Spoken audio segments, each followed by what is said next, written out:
إن الحمد لله نحمده ونستعينه ونستغفره ونعوذ بالله من شرور أنفسنا ومن سيئات أعمالنا من يهد الله فلا مضل له ومن يضلل فلا هادي له أشهد أن لا إله إلا الله وحده لا شريك له وأشهد أن محمدا عبده ورسوله يا أيها الذين آمنوا اتقوا الله حق تقاته ولا تموتن إلا وأنتم مسلمون يا أيها الناس اتقوا ربكم الذي خلقكم من نفس واحدة وخلق منها زوجها وبث منهما رجالا كثيرا ونساء واتقوا الله الذي تسألون به والأرحام إن الله كان عليكم رقيبا يا أيها الذين آمنوا اتقوا الله وقولوا قولا سديدا يصلح لكم أعمالكم ويغفر لكم ذنوبكم ومن يطع الله ورسوله فقد فاز فوزا عظيما أما بعد فإن أصدق الحديث كتاب الله وخير الهدي هدي محمد صلى الله عليه وسلم وشر الأمور محدثاتها وكل محدثات بدعة وكل بدعة ضلالة وكل ضلالة في النار اللهم صل وسلم على نبينا محمد وعلى آله وصحبه ومن tabi'ahum بإحسان إلى يوم الدين. Hadirin jamaah Jumat yang dimuliakan Allah, marilah kita selalu bersyukur kepada Allah Subhanahu wa taala atas limpahan nikmat dan karunia-Nya sehingga di siang hari ini di tengah-tengah kita mungkin banyak kesibukan dan sebagainya, Allah Subhanahu wa taala masih memberikan kesempatan kepada kita untuk beribadah kepada-Nya, yaitu ibadah salat Jumat berjamaah. Salawat dan salam semoga tercurah kepada junjungan kita Nabi Agung Muhammad sallallahu alaihi wasallam sebagai uswah hasanah teladan yang baik bagi segenap umat manusia. Hadirin jamaah Jumat yang dimuliakan Allah, tidak terasa kita sudah di pertengahan bulan Syawal, artinya Ramadan telah meninggalkan kita. Namun setelah Ramadan meninggalkan kita, harusnya kita mengukur sejauh mana nilai-nilai Ramadan telah menghiasi kehidupan kita sehari-hari setelah bulan Ramadan itu berlalu. Para ulama mengatakan orang-orang yang sukses di dalam Ramadan adalah orang-orang yang setelah Ramadan berlalu dia tetap konsisten atau berkesinambungan di dalam beribadah kepada Allah, ada keberlanjutannya.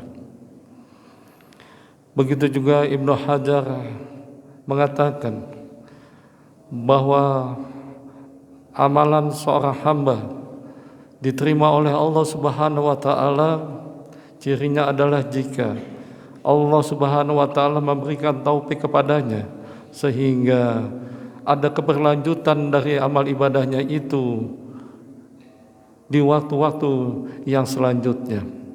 Artinya setelah dia melaksanakan amalan soleh, maka Allah memberikan kesempatan amalan soleh berikutnya bahkan lebih baik dan bahkan lebih meningkat. Jika Ramadan amalan-amalan kita setelah Ramadan berlalu, amalan-amalan kita masih konsisten terhadap ibadah kepada Allah, salat berjamaah tetap kita masih lakukan, bertadarus Al-Quran tetap kita laksanakan, menjaga hati, menjaga pikiran, begitu juga menjaga perbuatan dan tangan kita yang tidak merugikan orang lain adalah salah satu bentuk perubahan dan kesuksesan kita di dalam melaksanakan ibadah di dalam bulan Ramadan. Artinya dalam hal ini mudah-mudahan amal ibadah kita diterima dengan terbuktinya kita masih konsisten beribadah kepada Allah.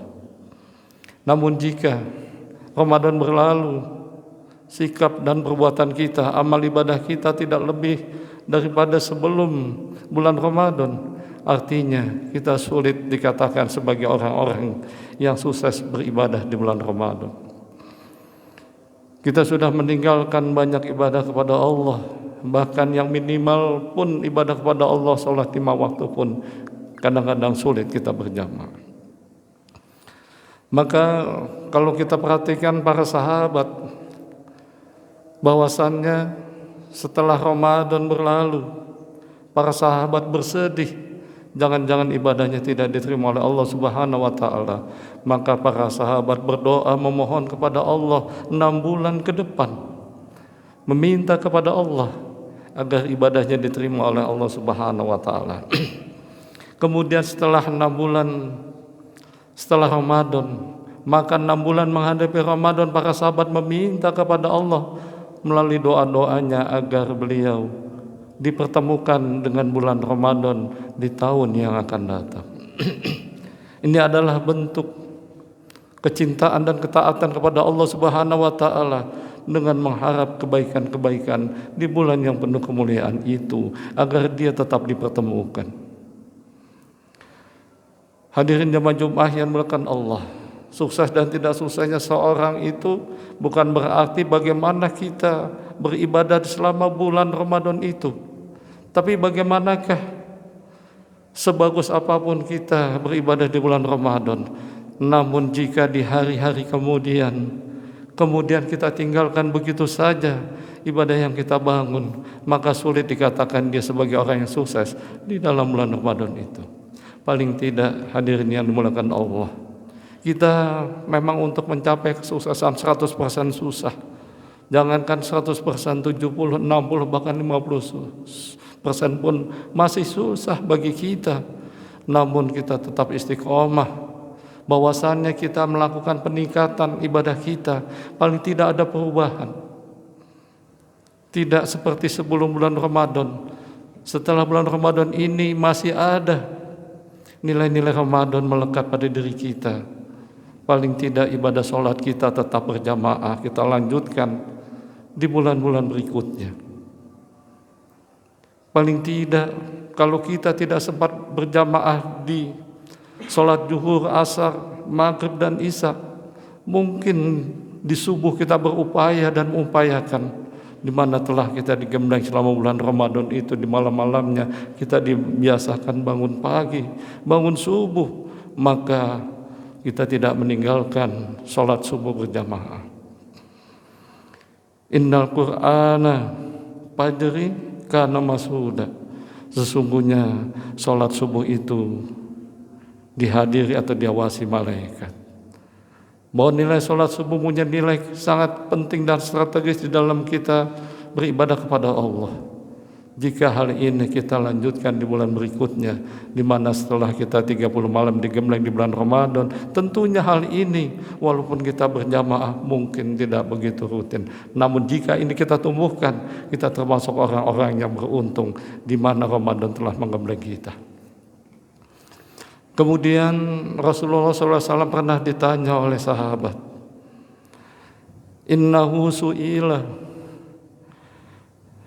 ayyus sholati afdalu ba'dal maghribati. Kemudian Rasulullah menjawab, qalu sallu laili. Ya Rasulullah, salat apakah yang afdal setelah salat wajib? Kemudian Rasul mengatakan adalah salat qiyamul lail, salat malam. Di mana kemarin kita sudah dilatih selama 30 malam selalu hadir melaksanakan qiyamul lail di bulan Ramadan. Maka di bulan-bulan selanjutnya sebagai bukti kita bahwa kita termasuk orang-orang yang tidak gagal sama sekali di dalam Ramadan, kita masih mendirikan qiyamul lail walaupun seminggu 2 kali ataupun seminggu sekali. Namun jika rutin ini kita laksanakan, kita termasuk orang-orang yang sama sekali tidak gagal di dalam bulan Ramadan kemarin.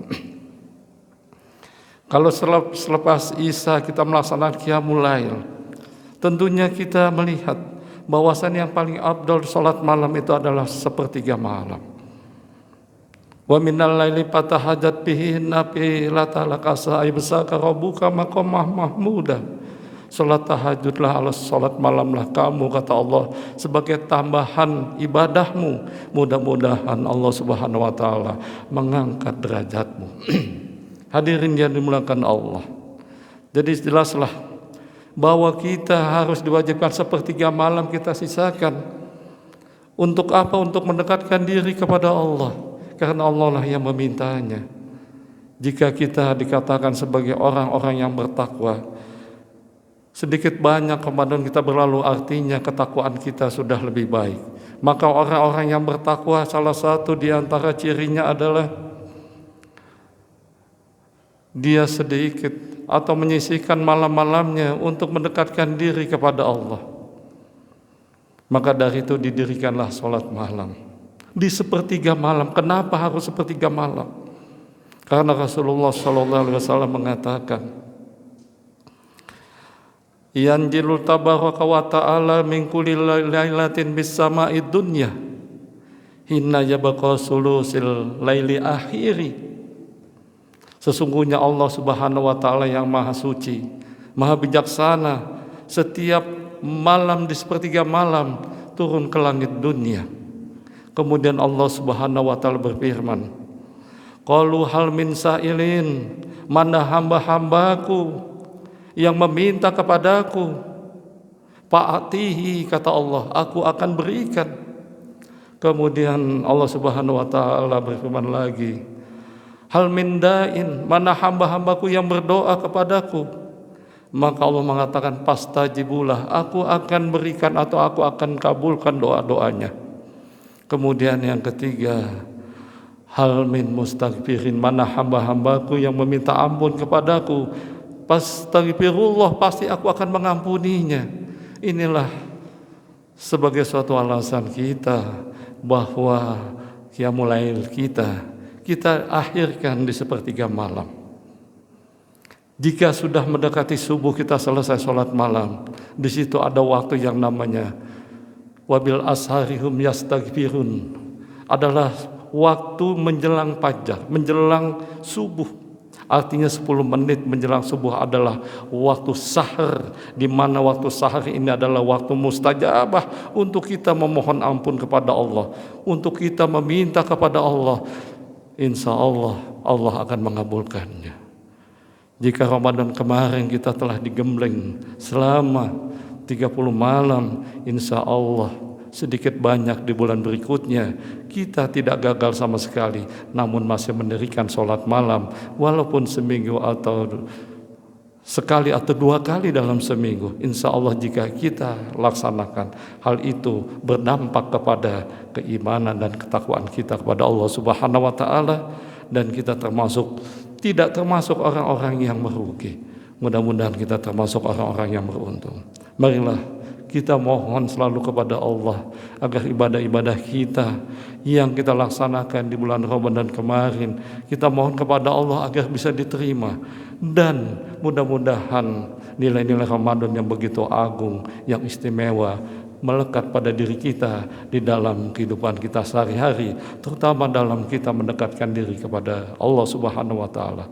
Aqulu qouli hadza wa astaghfirullahaladzim li wa lakum wa lisairil muslimina wal muslimat min kulli dhanbin fastaghfiruhu innahu huwal ghafurur rahim.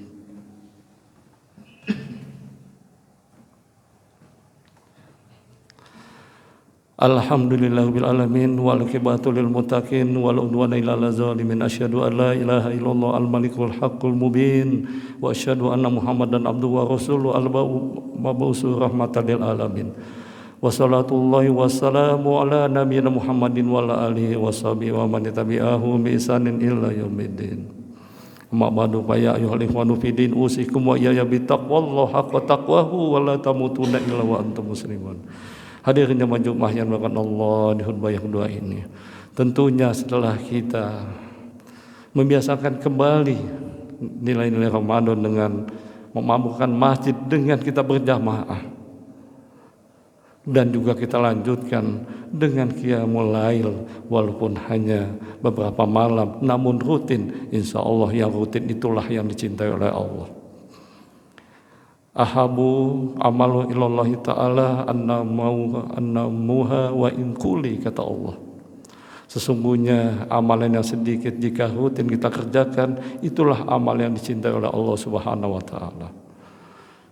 Hadirin jamaah Jumat yang dimuliakan Allah, dan tentunya tadarus Al-Quran juga tidak lupa tetap kita laksanakan, karena Allah Subhanahu wa ta'ala mengatakan melalui nabinya, innallaha ahlina minan nas, sesungguhnya Allah Subhanahu wa ta'ala mempunyai keluarga dari kalangan manusia.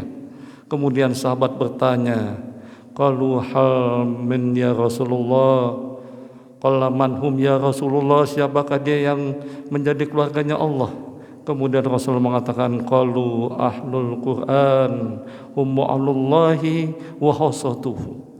Dia adalah ahli Quran, orang yang cinta kepada Quran, membaca sampai dengan mentadaburi, menghafal, kemudian mengamalkan serta mendakwahkan. Dialah termasuk orang yang ahlul Quran, yang menjadi keluarganya Allah dan orang-orang yang utama di sisi Allah dan orang-orang yang dicintai oleh Allah Subhanahu wa taala. Mudah-mudahan kita semua dapat diberikan kemampuan oleh Allah untuk selalu dapat mendekatkan diri kepada Allah.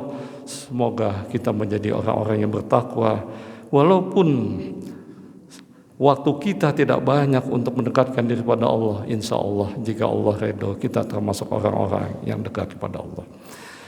Marilah kita mohon kepada Allah Subhanahu wa taala agar Allah memberikan kekuatan kemampuan kepada kita untuk dapat terus beriman dan bertakwa kepadanya. Alhamdulillahirabbil alamin, wassalatu wassalamu ala nabiyina Muhammadin wa ala alihi washabbihi wa man tabi'ahum bi ihsanin ila yaumil.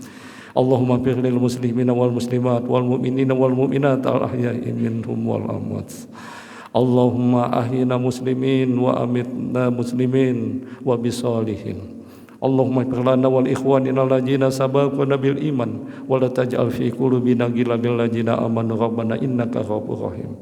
Allahumma inna nas'aluka hubbaka wa hubba ma yuhibbuka wa hubba ma yuqarribuna ila hubbik. Allahumma asina kibatana fil umur kulliyah wa ajirna min dunya wa ajabil akhirah. Rabbana atina min ladunka rahmah wa hab lana min amrina rasada. Rabbana atina fid dunya hasanah wa fil akhirati hasanah wa qina azabannar. Subhana rabbika rabbil izzati amma yasifun wa salamun alal mursalin walhamdulillahi rabbil alamin wa lajiqullahi akbar. 98 FM Purnama Sidi Wonosobo, mencerahkan, inspiratif.